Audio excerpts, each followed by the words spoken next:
I said, did you know that Mildred Loving was not black? 60% of you said no.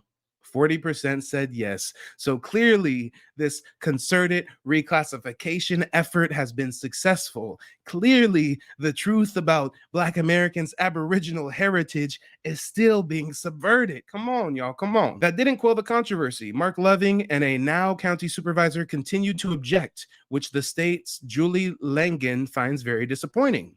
It is really disturbing and troubling to think that it is now 50 years later and we are still dealing with some of the same sensitivities that this marker is all about, Langen said last week.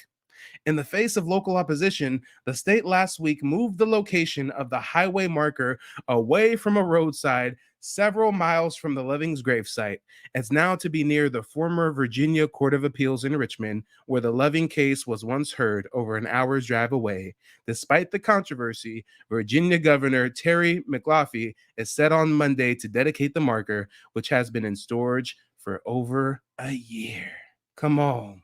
So unless you a nerdy motherfucker like me who travels to places and reads the historic pamphlets and mile markers and goes to historical sites, well, even if you are a lover of history, just as I am, know that when you read some of that shit, depending on what racist, eugenic type ideals were behind it, they may be telling us untruths. They may be giving us revisionist history. All my life, we've been brought up to think that Loving versus Virginia was about a black woman marrying a white man. And it turns out she was a full-blooded Indian all along. So I wonder what the chat has to say about this. Let me see. It's still more erasure. Yes, the family comes out, says, hey, y'all need to get it right. She's Indian. So they're like, we're just not going to mention her race at all. How about that?